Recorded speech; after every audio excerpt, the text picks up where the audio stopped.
So I'm Henry Skerritt. I'm the curator here at Kluge-Ruhe, and I'm going to be one of the moderators today. Our other moderator from the Fralin Museum of Art is Emmy Monaghan, who is one of the curators of the fantastic exhibition Boomalli Prints and Papers, Making Space as an Art Collective. So I'm going to hand over to Emmy now. Hello, everyone. Before we begin, I wanted to acknowledge that the Kluge-Ruhe and the Fralin are located on the land of the Monacan Nation, and we pay our respects to their elders, past, present, and emerging. And since we are joining from locations all around the world, I wanted to acknowledge the Indigenous nations where each of us are located. And I encourage you, if you don't know who those Indigenous people are, that you find out and learn about them and their arts and culture. Bronwyn, did you want to do your acknowledgement? Thanks, Emmy and Henry. Yeah, I'd like to acknowledge the Awaful people of the Bundjalung Nation on which I work and live. And I am a Bundjalung Nation member, but just not from this area, called Cabin Bar, which is known as Byron Bay. Thank you. Thank you. Yeah, as Henry said before, I am Emmy Monaghan. I was a fourth-year undergraduate student at UVA and a Kluge-Ruhe intern when I co-curated Boomalli Prints and Paper, Making Space as an Art Collective, as part of Professor Douglas Fordham's graduate seminar, Prints and Indigenous Peoples. I've since graduated and am now currently the assistant registrar at the Fralin Museum of Art.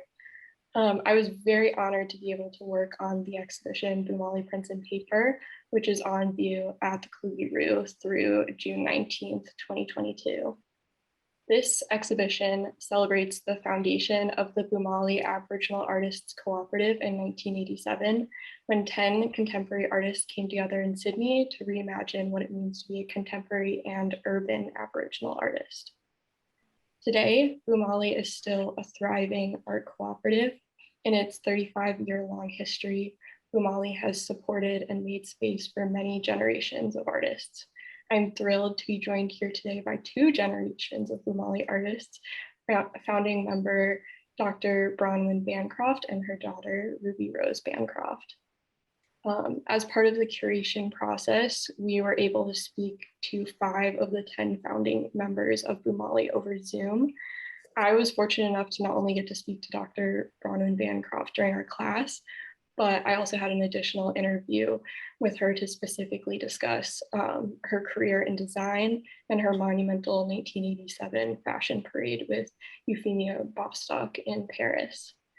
Using the wealth of information that Dr. Bancroft shared with me during our conversations, I wrote an essay for the exhibition catalog titled Clothed in Community, which features some of her original drawings of her Paris designs. If you want to see these amazing images and read more about the exhibition, you can purchase the hardcover catalog in person at the Kluge-Ruhe or online through the UVA Press website. The exhibition and catalog were made possible by the generous support of Australia Council for the Arts and at the University of Virginia by the Mellon Indigenous Arts Initiative and the Mapping Indigenous Worlds Lab, the Department of Art, the Institute for Humanities and Global Cultures, and the Vice Provost for the Arts. I also want to recognize that this exhibition is dedicated to the memory of Aaron Meeks, a founding member of Boomalli who made the exhibition possible through his generous donation of 4 prints to the Kluge-Ruhe. And on that note, I have the pleasure of introducing our 2 very exciting guests, Dr. Bronwyn Bancroft and Rubyrose Bancroft, who are joining us at 9 a.m. their time. So Dr. Bronwyn Bancroft is a proud Bundjalung woman and artist. She was a founding member of the Boomalli Aboriginal Artists Cooperative and is still active in the collective as a volunteer senior strategist. Bronwyn has been exhibiting nationally and internationally for over 3 decades. Bronwyn has illustrated and or written 42 children's books. Bronwyn has been a director of her own company, Designer Aboriginals, since 1985. Bronwyn holds board positions with Australian Indigenous mentoring experience, Australian Society of Authors, and Commonwealth Bank Indigenous Advisory Council. Bronwyn has a Diploma of Visual Arts from Canberra School of Art, 2 master's degrees, one in studio practice and the other in visual art from the University of Sydney. And Bronwyn was awarded her Doctor of Philosophy in 2018 from Western Sydney University. Her work appears in museums and collections across Australia, as well as collections in Germany, Turkey, and the United States. Rubyrose Bancroft is a Bundjalung woman from northern New South Wales. Rubyrose completed her Bachelor of Fine Arts from the National Art School in 2020. Her final work, The Seven Deadly Sins, was acquired for the NAS collection. Rubyrose has exhibited with Boomalli Aboriginal Artist Cooperative and in external exhibitions, including Boomalli Now, MCA Art Bar, and No Show. Rubyrose presented a live art installation for Amnesty International Dadiri exhibition in 2018. Rubyrose has been commissioned to produce unique artwork designs by Australian Indigenous Mentoring Experience and Budgie Smuggler Swimwear. Rubyrose was also involved in a project with NRMA, which saw her artwork Ripple Effect 2 featured on a billboard acknowledging Bundjalung country. Bronwyn and Rubyrose, thank you so much for joining us so early in the morning. I'm looking forward to both of your presentations and our conversation afterwards. Once again, the audience is encouraged to type out any questions in the Q&A function while they're presenting, and we will answer as many as we can at the end of the program. So yeah, Bronwyn, please take it away. No worries, no worries. I just might make a quick amendment there because my last doctorate, I think my supervisor would be very upset with me. He was from Sydney College of the Arts, Sydney University. Oh. So as with PhDs, I started the PhD. It took, being a single parent, it took quite a long time to actually finish it. So I started in Western Sydney and finished in Sydney at Sydney University. So, and I had a wonderful supervisor called Brad Buckley. So we used to go hi BB, bye BB. I got to say, I listened to that and I'm like, Bronwyn, where do you find the time? That's such a, it's such a, I mean, 42 books alone is amazing. Yeah, I think the books really have been a commitment by me. I grew up in a small, let me start from the beginning. So, okay, I'm Bronwyn Bancroft, and I'm working and living on Bundjalung, on land in the Bundjalung Nation. I grew up in a very small country town of 3,000 people called Tenterfield, and when I was growing up in primary school, there were absolutely no resources or children's books or anything that reflected that phrase, if I can't see me, I can't be me. So there was no Aboriginal books there to lead you into an understanding of your culture. It was not embraced in this small country town. So at a very early age, I wanted and committed to doing children's books to fill a void. And yes, since 1992, I got an opportunity to start illustrating.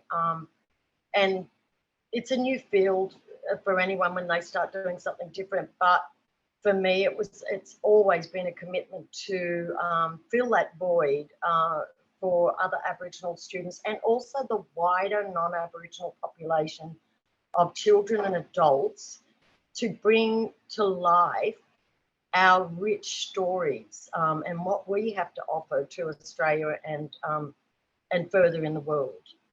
So the art, creating the books has been a commitment, but illustrating isn't my key passion.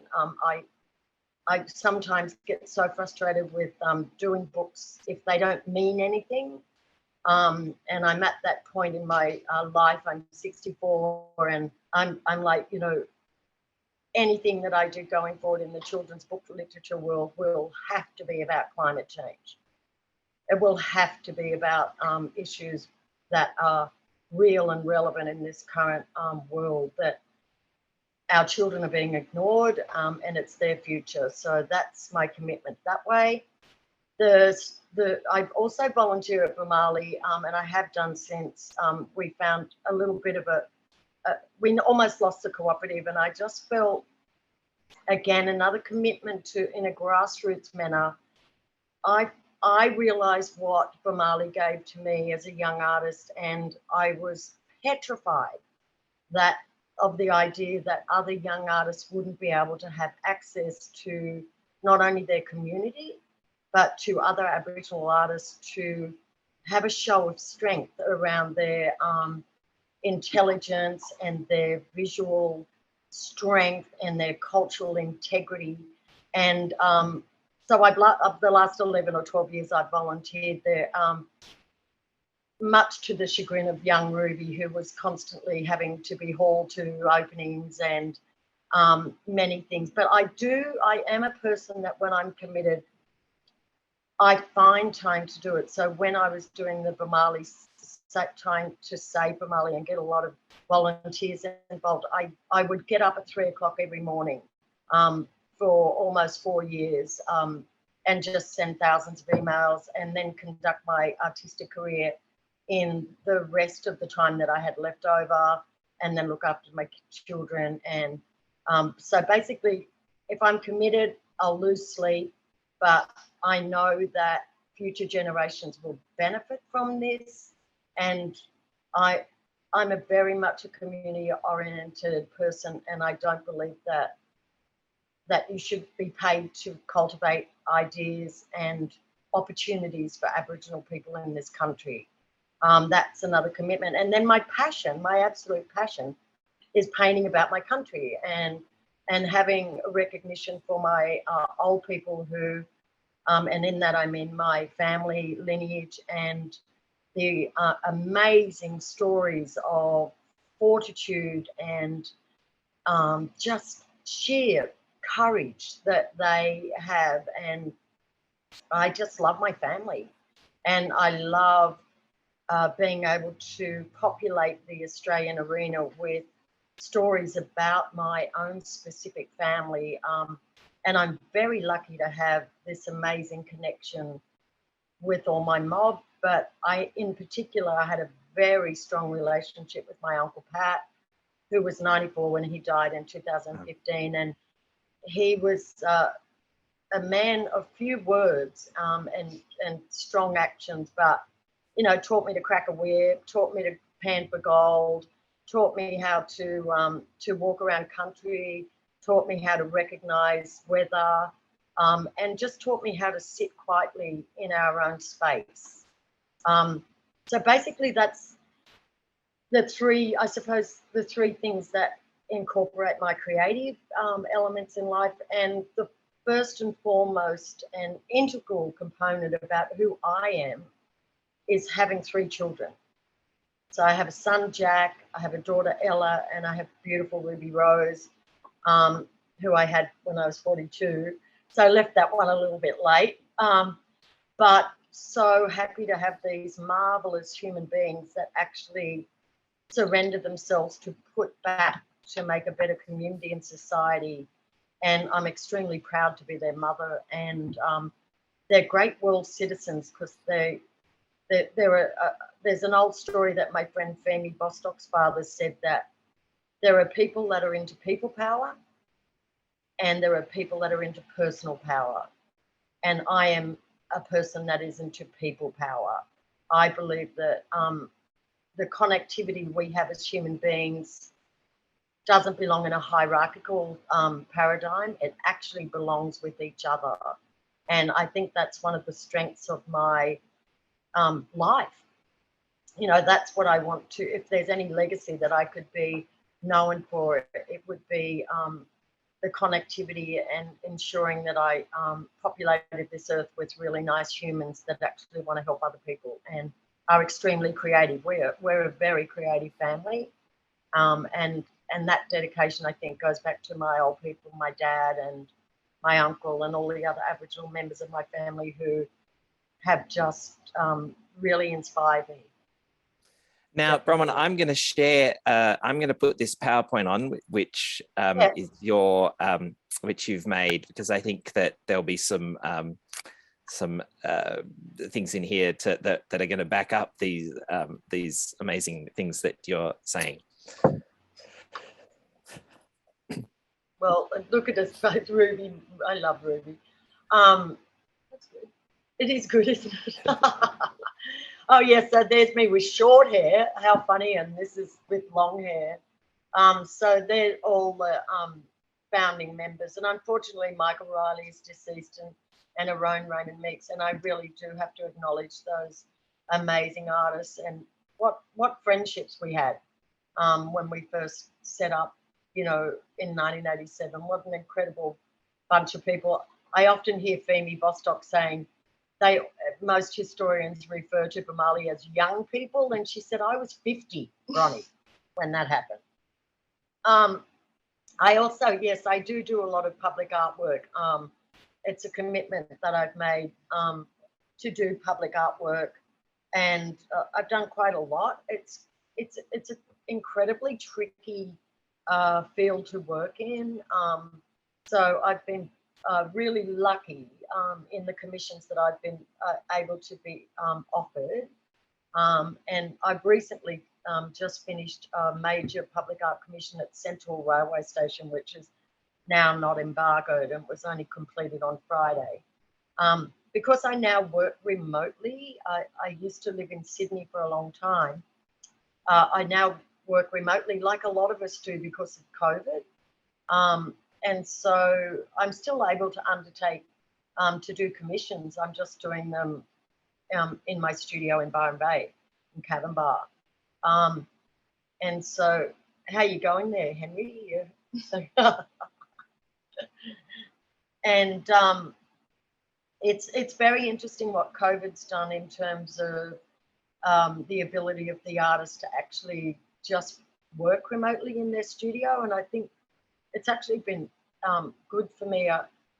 I'm not sure about how anybody else felt about the pandemic, but when it first came to be, I was petrified, you know, because I was like, I don't want to die. And even when Rubyrose came up from finishing her degree at the National Art School, I wouldn't hug her for 2 weeks. It was the most dreadful period and probably one of the worst things I've ever done. But I'm so worried about contracting the COVID. And I suppose most everyone will know all of the people that are in that Boomalli 10 image. It seems like eons ago now, but we are going to celebrate our 35th year this year and have a lot of other artists now. I think we've got like 62 members of Boomalli, which is amazing, and they're all doing really well. And one of the things I love about it is that we work in a fair practice. So none of our artists will be asked to accept less than in terms of remuneration for their art. And we also are very, very keen on excellent copyright protection as well as licensing agreements. We conducted a very thorough licensing agreement that we've excelled at, and that protects our artists and allows them to have the confidence to know that they're being protected by the laws in Australia, but also just having respect for the artist's work. And it has taken a long time for respect to be established in this country, especially for people that come from the state of New South Wales, the Aboriginal people from language groups within New South Wales, being the first colonised state in Australia. And, you know, obviously, you know, I love painting. These are river stones of pocket knives, and that's the river that runs through our country, which is a lifeline for us. We're all currently flooded at the moment. So I have a little place there on the riverbank, and I'm pretty sure that's flooded. And this particular image here is dedicated to my Uncle Pat. It's called Meet Me at the Mountain, and he said, when I die, I'll meet you at the mountain, when you die as well. And I'm like, okay, I'm going to hold back on that one for a while. But it's also representative of the there's trigonometry stations in our country. And my uncle said, oh, well, you know, these non-Aboriginal, call them white people, but I'll call them non-Aboriginal people. he said, these non-Aboriginal people aren't that dumb. And I said, what do you mean? And he said, well, they put where we used to put the fires for people to come down the valley, they put the trigonometry stations there. This is my grandmother's country, and we're matrilineal in my country. And this painting came out I was woken one morning at 3 o'clock in my house in Lawson Street, Balmain, and just got up, painted that, went back to bed. She woke me up and said, get up, paint me now. And then I just went back to bed. So I just wanted to show the expansiveness of her love for us. This was a very big painting I did for the Royal North Shore Hospital Atrium. And I was really pleased to do this because a lot of people who go to hospital, and particularly in this country, Australia, Aboriginal people were turned away when they were having babies or when they were sick historically. And a lot of Aboriginal people have fear about going to hospital. So this was a personal undertaking to provide something that was hopefully beautiful and uplifting for people to not be so tentative about wanting to seek medical attention. And that's me working in one of my studios that I had in Balmain before I got a permanent studio at 58 in Byron Bay. So I was pretty excited about having a studio, which people think is automatic, that all artists have studios. And it's like, it's a privilege. I don't come from any privilege. You know, I come from a poor background. And this is the actual earth, wind, fire, water in situ in the Royal North Shore Hospital. And the classic about this is they didn't even invite me to the opening. So I just, it was weird. It was very strange. And as my, you know, it's kind of strange not to be invited to the opening of your own artwork in Australia. So we have a long way to come. I hope I embarrassed them by saying that, because it's pretty offensive.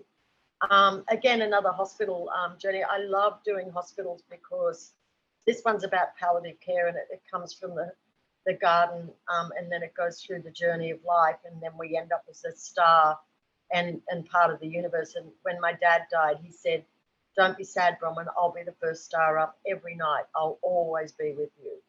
And I've always carried that story with me. And I do interpret my life stories into these images. And this was gift given. And this is at Temporary Reserve, which is near the airport. But this was a very funny experience because people were like, it's going to get graffiti.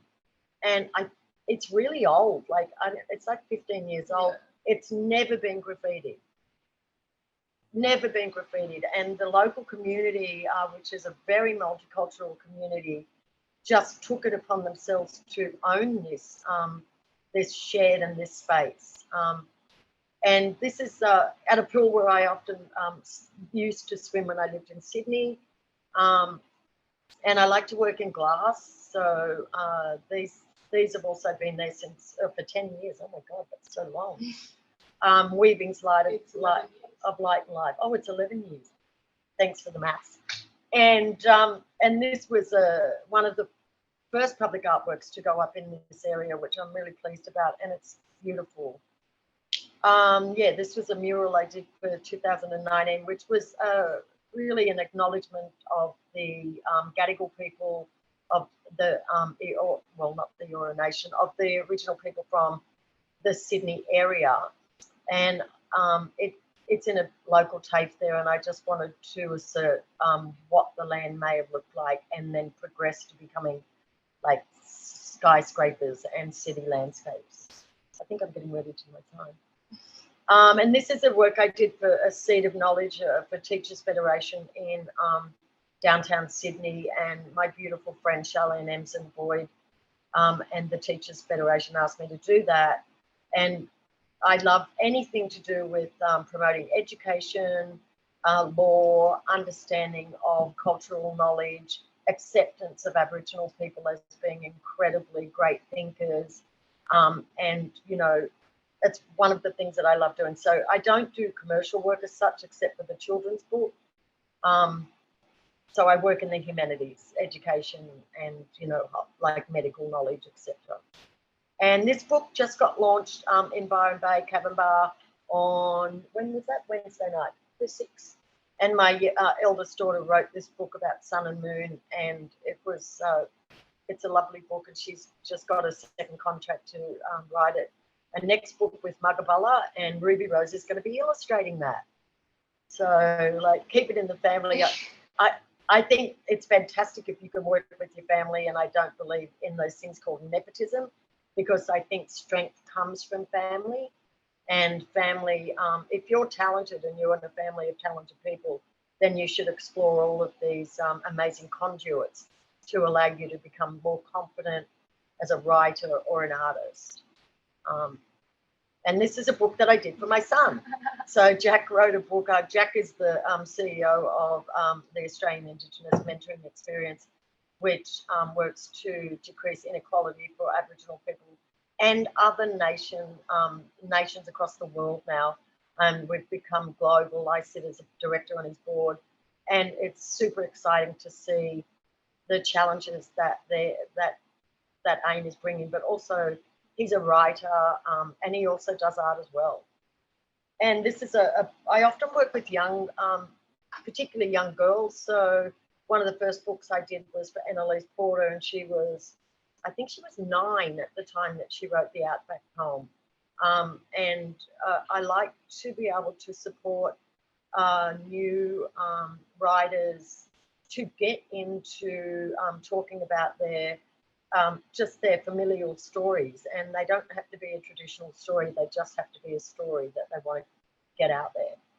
And this is Coming Home to Country, which is basically a story about going back to my traditional land and what it means to me when I go home and I just get in the water and I listen to the cook. We have huge goannas, and like we have a lot of wildlife there, but you just get a sense of peace when you go home to country, and it's my happy place. So the books are a way of bringing to life real and lived experiences of a person of my generation. I've seen great change, like in my life, and I left school when I was 17 and started my first degree, and I thought that would be my last degree, but because you have a resistance in some areas in Australia, and I'll stop soon, it's very important to like, people do not take you seriously. That's why I've done the 4 degrees, because they cannot refute the fact that you've got 4 degrees. And I love calling myself Dr. Bron. So that's me, I think. That's my time, and it's over to you, Rubyrose. Thanks. My rap sheet isn't as long as Mum's. Don't have as many accomplishments just yet. But this was my 3rd year major work that I did for art school. I actually did this during COVID. I came up when we were in the peak of the pandemic in Australia, and I stayed with Mum for about, I'd say, 4 months.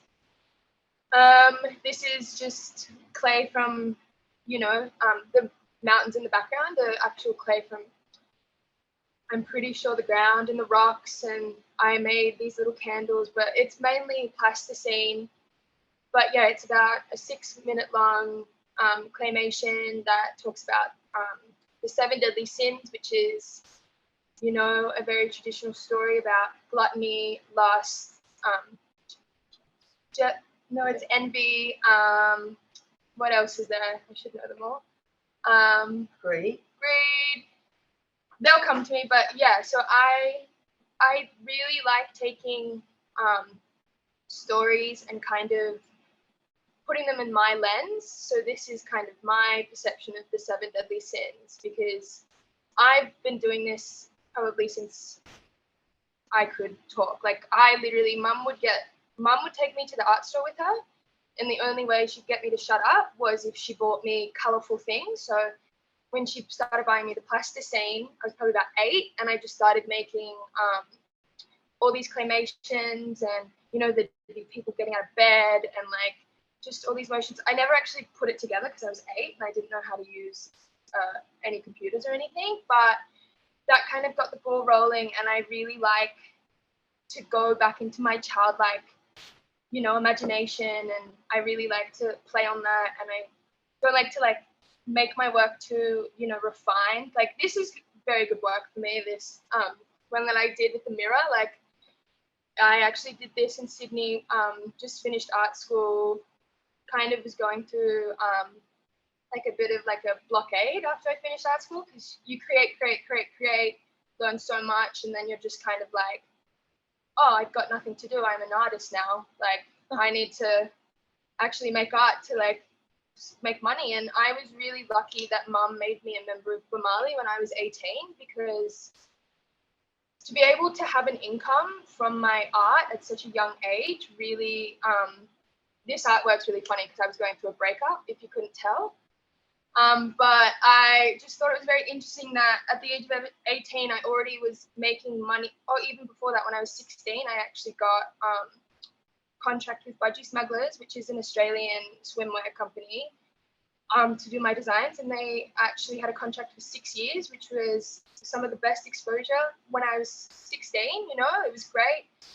And I was getting an income, you know, I wasn't working like hospitality or retail or anything. I was just sitting in my room, just creating all these pieces because I had this opportunity through Boomalli.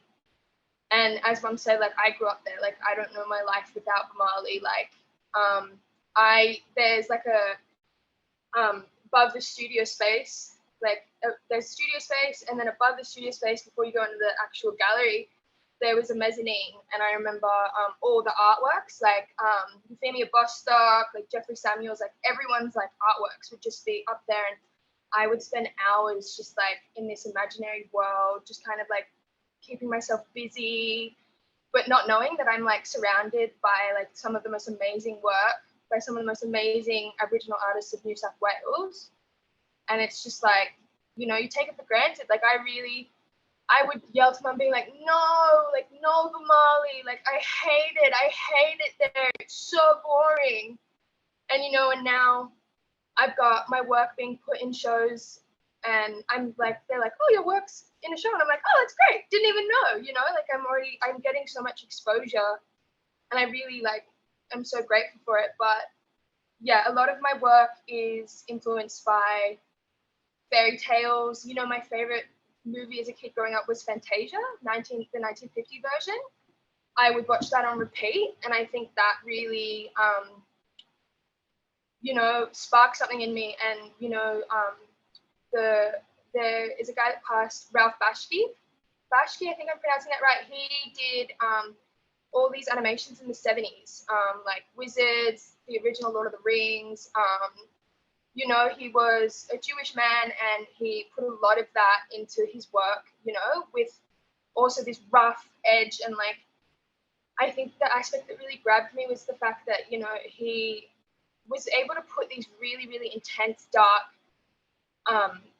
ideas and stories, but it was shrouded and covered by, you know, fairies. And, you know, because Wizards, for example, which is probably one of my favorite movies, is made in 1977, and it follows two brothers, but it's based along the Holocaust. And, you know, one brother is evil and one is good, and he has this projector, and he projects, you know, these like you know, all this stuff that represents like anti-Semitic behavior and all this stuff, but it's so like kind of blurred by the beautiful drawings, because it's amazing animation. And I think that's what really catches me. Like this one I actually did in my room. This is meant to represent like, you know, like being stuck in your space, especially during COVID. I feel like everyone would understand that. And actually seeing the beauty in your space and the colors, and, you know, like everything around us is art. Like, especially I moved up to the Northern Rivers probably about a year ago, and I've seen, you know, more beautiful wildlife and more things that inspire me every single day, just because I take that moment to look at it.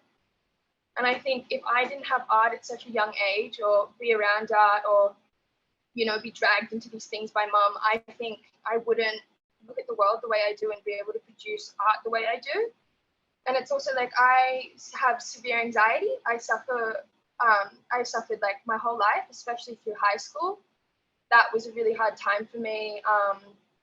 And I found patterns, like this type of pattern work that I did was very much from like 16 to probably 20. I just couldn't put a pen down, and this repetitive pattern work was actually like a way for me to actually calm my brain and actually calm my thoughts, and not, you know, when you get those intrusive thoughts and stuff, like being able to just focus and like people always ask me every single day, they're like, how do you have the patience to sit there and actually draw that? And it's just the only thing that will quiet my mind. So I'm like, of course I'm going to sit there and do it for 2 hours. It's like, got nothing else to do, you know? So yeah, I think that's a bit of it. And I remember a lot people asking me when I was younger, like if mum's work ever inspired me. And I would always be like, no, like never, like I'm my own individual. But working for her as a studio assistant for maybe the last 10 months, and even just, you know, mum had me check her paintings at the age of 8 to see if she had all the colors correct and stuff. Like I've been probably studio assistanting since I was like 12 or something, like so. But I've noticed that I actually have subconsciously taken a lot of influence from my mother, just from colors, from, you know, the way that I want to lay something out, you know, the way I think about something, the relationship of like space and everything. Like I definitely think growing up with a house like full of color, like this is not normal. Like mum didn't have a studio, like she painted in the lounge room. Like this is what I lived with like all the time. So it's like I really appreciate it, and it's really made me the person that I am and the artist that I am today. So yeah, like, thanks. That was amazing, and the kind of quick fire 30-second grab on every painting was like, I was like, oh my gosh, it actually is kind of like seeing your life flashing before your eyes. But amazing just amazing work. And I was really glad that you kind of came back to that question of family, because it sheds light on an artist's practice in a way that you don't often get from hearing an artist, is hearing the artist's family talk about their work. So I think now we're at the really exciting part, which is where we get to pepper you with questions. And just remember, everyone, if you want to ask a question, to drop it into the Q&A, and we'll be keeping an eye on those. But Emmy, I'm going to let you get the ball rolling. Do you have a question that you want to ask first? Yeah, I think Bronwyn, you really addressed this, but I wanted to hear Rubyrose speak more about how like family has really impacted your artistic practice. Maybe like how like Bronwyn was talking about how she's worked with your other siblings, but maybe talk about how your relationship with her siblings as well. Well, I think my brother also, you know, got the foot in the door with me. I did the cover of his book that he, when did he?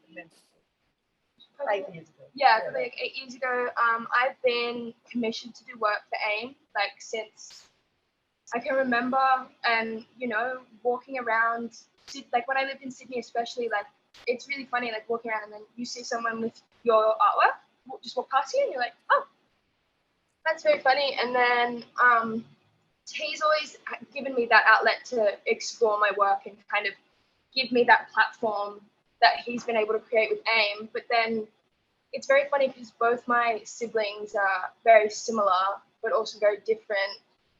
They're Geminis. But my sister is very, like, she nurtures like your creativity inside, and kind of like my brother will give you the platform and my sister will also give you a platform, but she wants to like know like the root down chords. Like I remember when I was 16 and she was like, why don't you paint on me? And I remember I painted her whole body in patterns, and then it clicked something in my brain, and then I painted like 8 different people with all different colors, and then I created like photoshopped prints, and then I actually have some on the catalog of Boomalli, but you know, her just wanting to play with paint caused like a snowball effect. And I think that's just what our family does. Like we just throw ideas out there and then someone will grab it and be like, oh, that's actually really good, I'm gonna do it first. Like we're all very competitive as well, like, you know, first in, best dressed. So I want to ask you about Boomalli, because Bronwyn, you know, one of the things doing this project was it was all about why Boomalli was founded, right? And I was wondering, first, you know, it'd be great to kind of get you to kind of just do the quick recap on why Boomalli was necessary in 1987. But also, I want to ask this question to both of you: why is it still relevant? You know, what are the things that have changed in that time, and you know, what are the ways in which the organization has changed to meet those, and how has it sort of stayed a really important part of the community, because it is. That's a lot in one question, Henry. Thank you. It is, but I've got a lot in there. I'm trying to make the most of having you here. I could tell. Well, initially, I think that the you know, what comes to mind, and I think all of the founding members always assert this, is that Michael Riley had the seed of an idea to actually bring our art, because a lot of us had been to art school and a lot of us hadn't.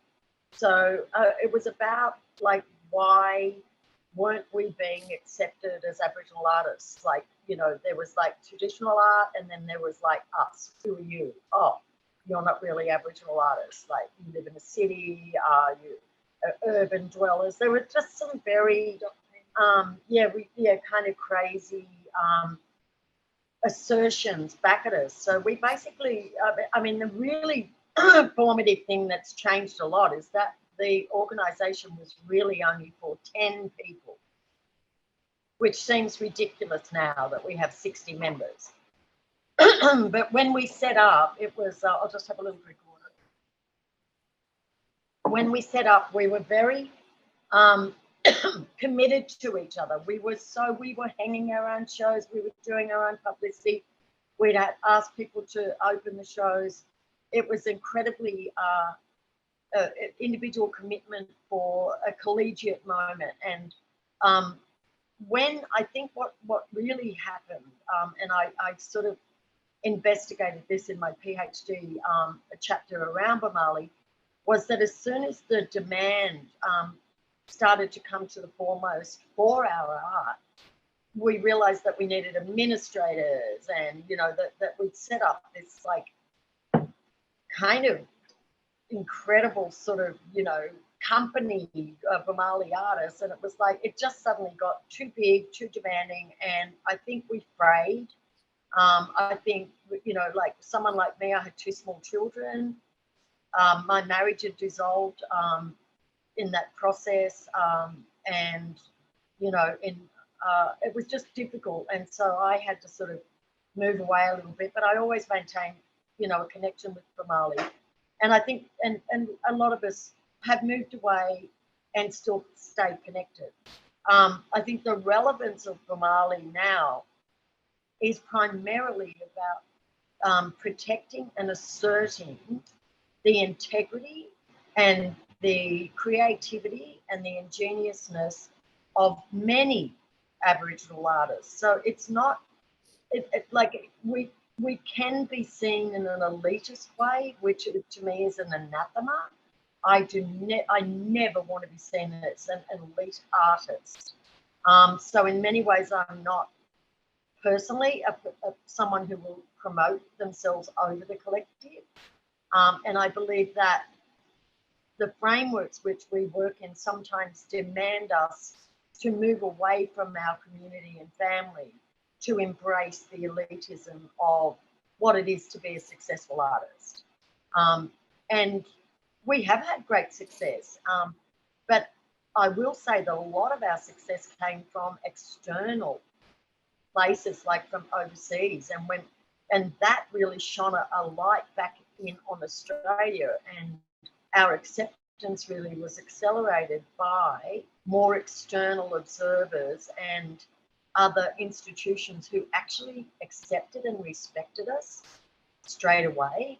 And that was something that I really, really, over the maturation of time, I've seen that as being an incredible moment for us as Boomalli artists to leverage the art world. That's my take. Your take? No. Well, you're young. So.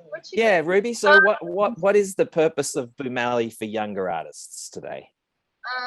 I think, yeah, just expose, or like also, I think you go into art school thinking that you're going to learn absolutely everything about how to do everything about an artist, like, you know, but you actually come out and go, how do I want to market like, I'm not, you know, my own business. I have to learn how to market myself. Like, I've got to be, you know, in art school you're told you've got to appease to the audience of some aspect, or, you know, like, have this thing, like, that's what I was taught.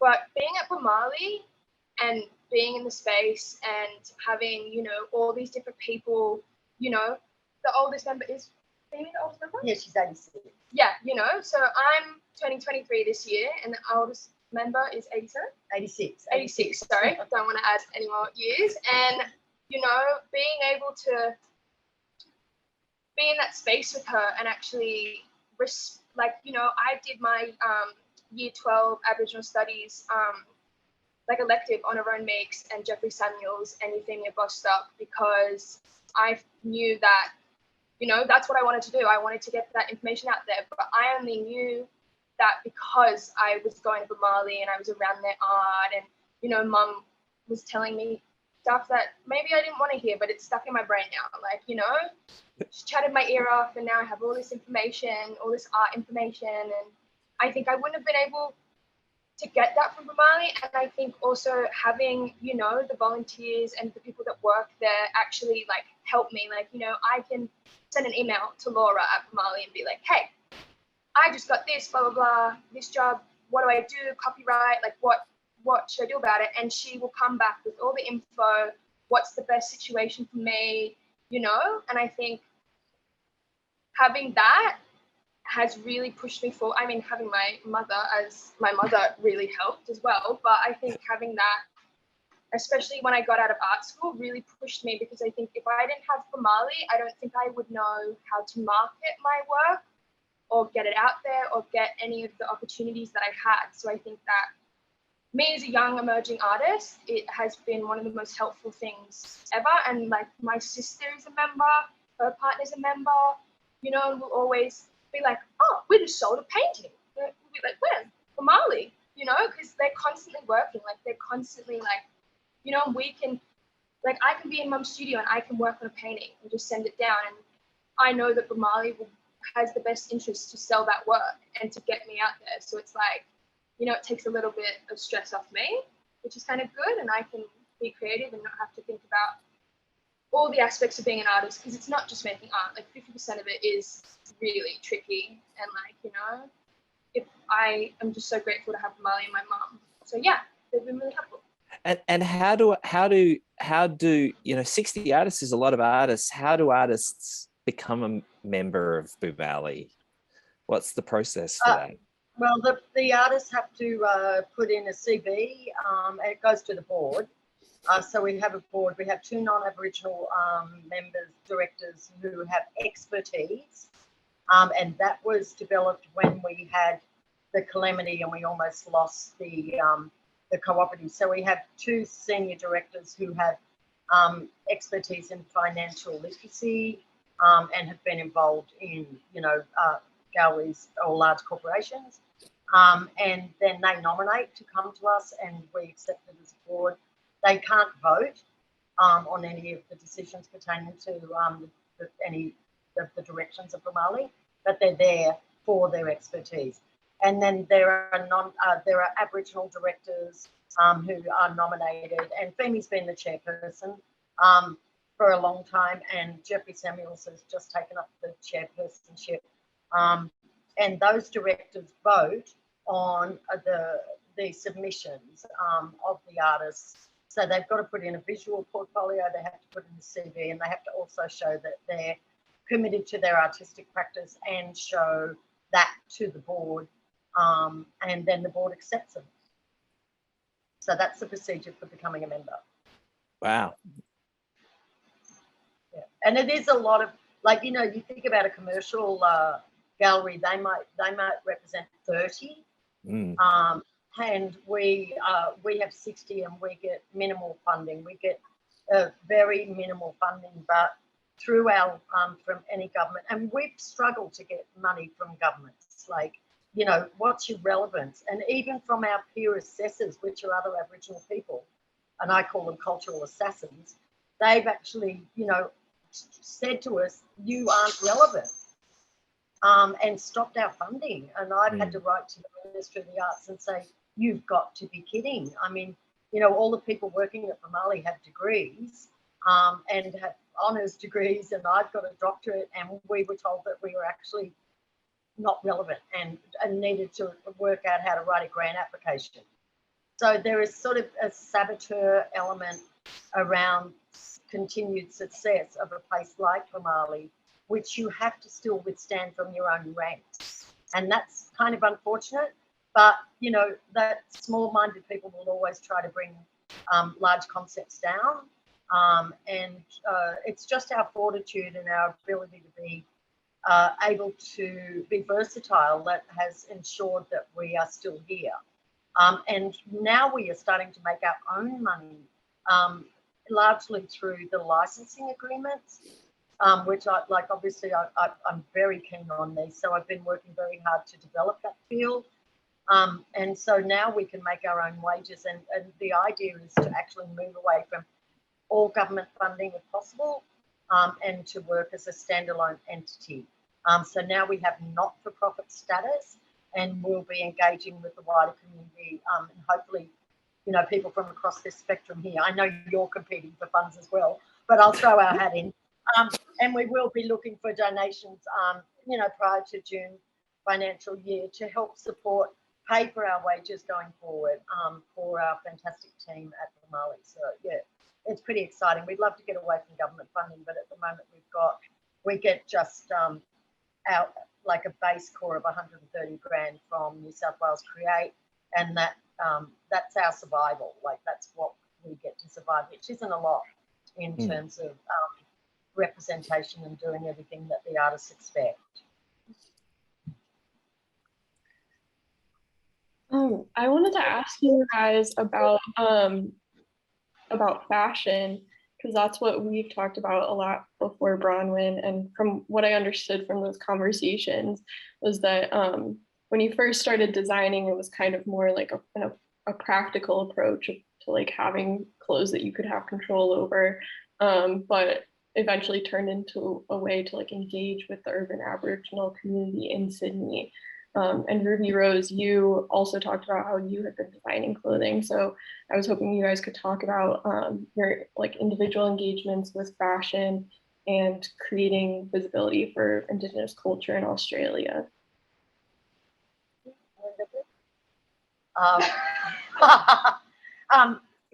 I think for me, look, my mum was a dressmaker, and my father was a sleeper cutter, the person who makes sleepers for railways, bits of wood for railway lines to go over.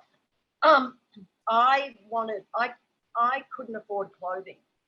So basically, I started making my own clothing. So I'd go to Vinnie's and buy a bedspread or a fantastic piece of curtain material, and I'd start to make my own clothes. Out of that, I grew a relationship with a friend called Jo Fapey, who ended up doing pattern making. But from a very young age, I've always decorated my own clothing. I've always wanted to be different, because I am. And we all are, by the way. We're all unique. And I just wanted to have my own fashion. I've never been, and actually I've been an upcycler since, you know, the late 70s. So something that's seemingly become a fashionable thing now was something I was doing in the 70s. And I've been constantly, when I started my shop in 1985, it was really to show people that Aboriginal designers and artists were like creating great stuff. And I believe in the integrity of our creativity, and I wanted to show that In 1991, my relationship and marriage with my husband dissolved, and so that's when I decided to become a full-time artist with as a single parent, 2 children. So always been brave, always been courageous, and I never feel as if I'm ever going to fail, even though I felt that, because I believe that my old people have put me on this planet to fulfill an obligation that they were unable to, due to the restraints of racism in this country and the lack of opportunity. Okay. Well, I just, you know, make the design and then they make the clothes. But I think what I really like about the fashion is the fact that when I look at my art, I know that the person that's looking at it isn't the first thought going, oh, that's traditional Aboriginal art, you know, because there is a stereotype of, you know, dot paintings and, you know, the warm neutral earthy colors, you know, and that's what people want. Like a lot of companies will want that aesthetic and stuff. And I think, you know, it doesn't matter what you make, it matters who you are and how you produce it. And I think when I look at my art, you know, it's influenced by mum's art and, you know, like some art, I can see that I'm influenced by songlines and tradition and growing up on country and stuff like that. But that's for me and whoever can see that. But it's my beautiful, colourful way that I want to show it. So I think it's a kind of contemporary way of Indigenous art, because I think as a young person as well, who's grown up and known about my mum and, you know, the racism that she's endured and, you know, people's telling her that, oh, you're not Indigenous, you're European, you're white, you know, like, you're not black, like, you're not in the mid, like, you know, in Uluru, like, dot painting, so you can't be, like, Indigenous. And I think that really needs to be, like, pushed, like, completely out of the way and shown that it doesn't matter what color you are, what art you make, you know, like, connection to country and, you know, your identity is all that matters. And I think that's what I like to portray in my beautiful, colorful way on clothes. So yeah. You know, though, I was just thinking, you know, Bronwyn, I mean, for somebody who, you know, as you said at the beginning, you're very passionate about painting, but you've had your work has moved into so many different avenues, that in public art, in fashion, in books.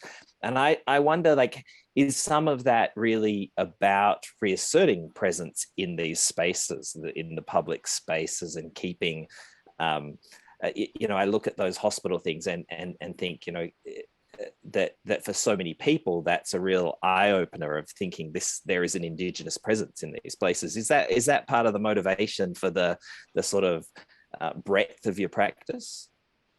Absolutely. I think that to be able to assert, like I said, if I can't see me, I can't be me. For us, and there is a resistance, and Australians need to address the inconsistencies around how they actually argue race relations in this country. You know, we have over 500 people have died in custody. You know, our incarceration rates for youth are incredibly amplified. Racism by the police, the government, the school system.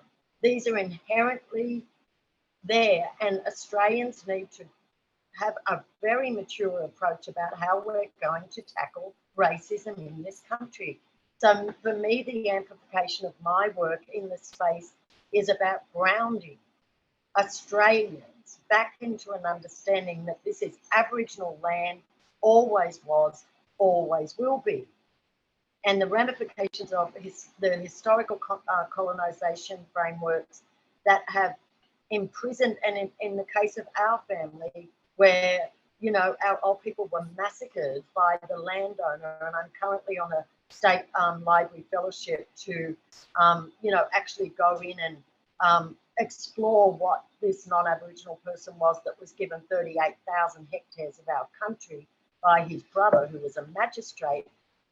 For me, it's not about creating a new scar for the wider audience. It's actually about attending to the healing of that scar and making sure that wound closes once and for all through greater understanding and amplification of what actually happened to our people in this country. And that's going to be my lifelong journey around a broader context of actually getting people to have a greater awareness. That has a very difficult balancing act in it, though, I imagine, because I look at a work, you know, your work has not, it has often been biting, you know, it has, we've got a beautiful work in the exhibition at the moment, Treaty. I mean, that's not holding any punches, but you've also done works that are, you know, much more. I mean, I look at the hospital works and think, you know, the comments that you made about them trying to be welcoming and trying to be. So is that a balancing act that you're, you know, constantly thinking through? When to bite and when to embrace?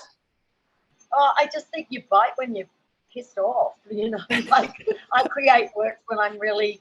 You know, I did a work called You Don't Even Look Aboriginal, which the Art Gallery in New South Wales purchased a very long time ago when Daphne Wallace was the curator. And I was attacked by this woman, very, very hostile middle-aged woman.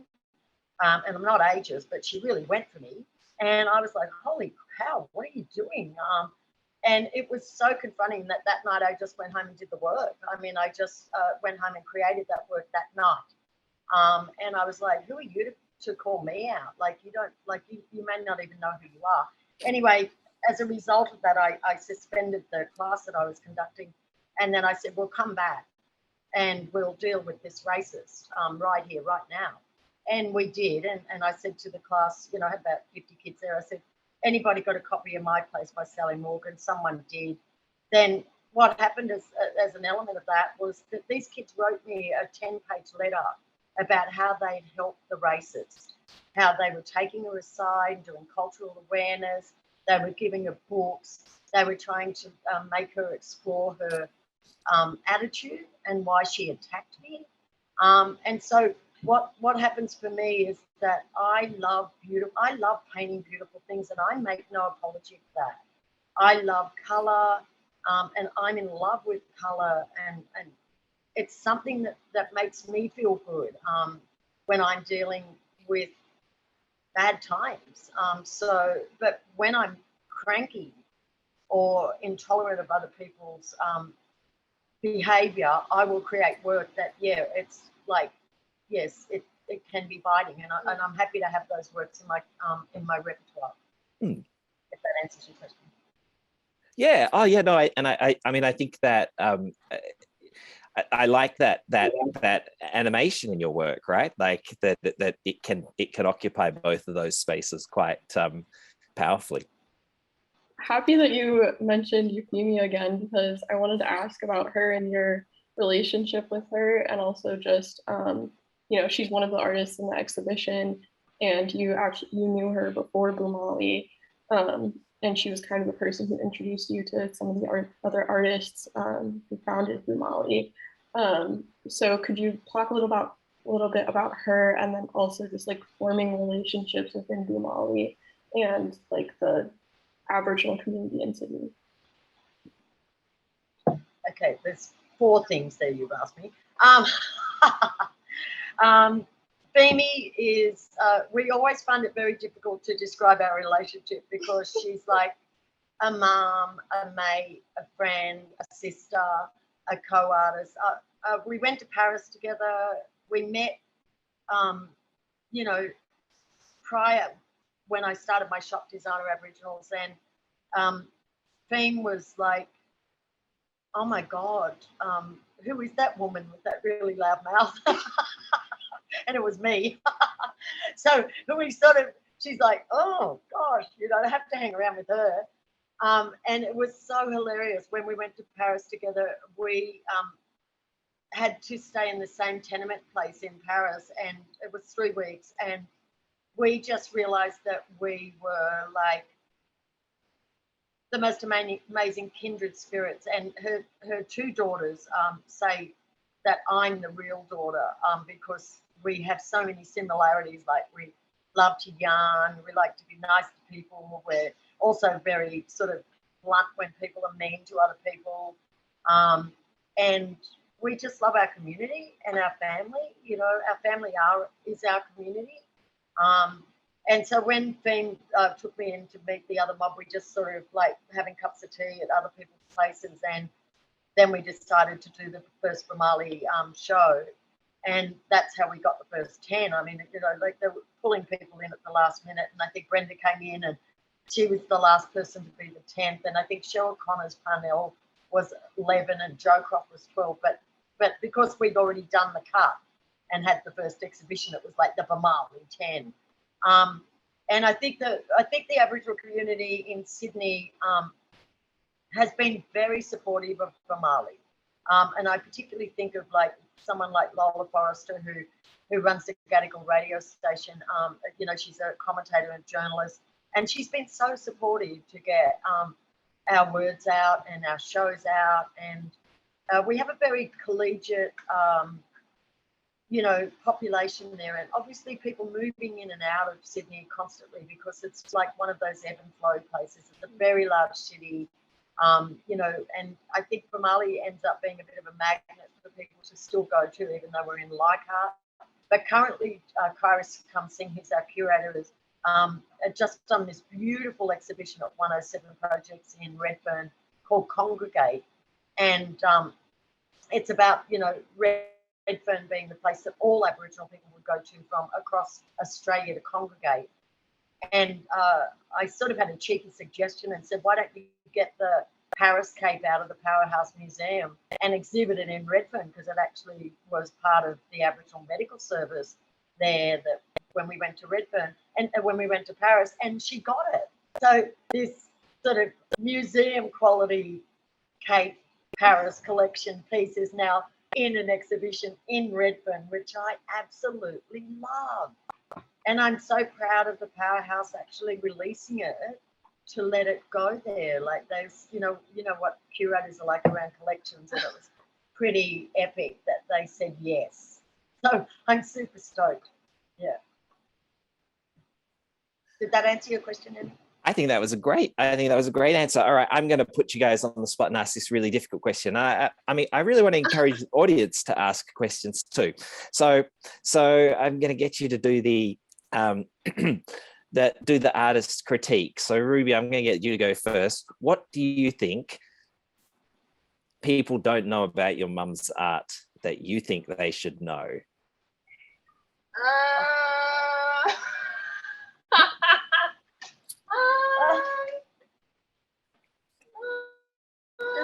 I don't know if what I want to say is I can say it, but I don't know, I think, you know, I don't think people really see the dedication that my mom, like people go, wow, that takes a lot of work.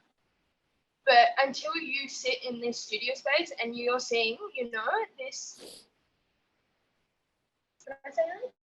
Yes, 64-year-old lady, you know, she's not very like as young as she used to be, and she's pulling out these canvases that are literally twice her height and dragging them onto these massive tables and painting from 3 o'clock in the morning until like 4 o'clock in the afternoon. Like she doesn't stop. Like that's the thing I think people don't know about my mom is like once she starts, like she cannot stop. Like this is like, I would say to both of us, I think this is also like kind of like a drug to us. Like the more we paint, the more you want to keep doing it, and the more you have ideas, and it just keeps flowing. And I think, you know, people go, oh wow, Bronwyn, like you're very established, been doing this like 50 plus years, blah, blah, blah. But like when you actually come into the space and, you know, and I have to mix her paint. She is working with over 100 colors for literally just one painting. And it's like constant variations, and she knows the exact colors. Like if I am slightly too warm in the yellow, she knows. Like she's just, yeah, this is just her craft, and she's been doing it so long. That's all I can say. I think that's a great answer. I mean, I think that I think a lot of people will look at the precision in the work. You know, you can see that precision and care. It's a good thing to draw attention to. Okay, Bronwyn, what would you like people to see in Ruby's work? What are the things about her work that excite you? I think what excites me is that I think she's, you know, incredibly ingenious from her viewpoint. I mean, I remember her as a little girl discovering the computer, and because literally her brother and sister, like Jack's 37 and Ella's 33, so Rubes is 23 this year. So there was that like age gap, and so Rubes basically grew up with me because they were going to uni and doing their careers and stuff like that. So she would amuse herself while I was painting, and she'd get on the computer and she'd like, I'd have to do things like, she'd be the journalist, and she'd be like, and she loves Americans. She said, oh my God, I hope I don't lapse into an American accent, Mum, because she's always mimicking people. That one of the things that I love about her creativity that I don't think people know is that from a very early age, she was not only making these amazing installations, but she was also covering weather reports and being a journalist and creating little video clips and just being a performative person in terms of creativity, which, you know, you wouldn't want many people to know. And I think resilience is, and that's a really overrated word because we're currently in floods at the moment and they're calling everyone resilient, and it kind of drives me nuts. But Rubes has had a lot of sort of issues around being able to bring her art through as a meditative and healing journey. And I think for a mother, I can see this deep resonance that only comes from pain that brings this amazing work to the fore. And I'm excited. I mean, I just want to live long enough to be able to see the maturation of the work. And like, you know, I know that we all dismiss our early work as like, oh, that was crap or whatever, but it's a foundational moment.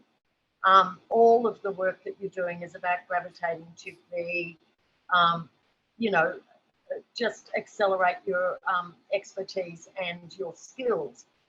So I find the most exciting thing about Ruby's work is the emotion that's in the work, is her high skill level, which she works really hard at, and then the lens that she looks through comes from a young woman who would like to explore the performative in a visual context. And I just love that about her work. And I'm really excited as an artist, not just because Ruby's my daughter, but because I think she brings a different vision to our world. And I love the way she thinks. It's quite great.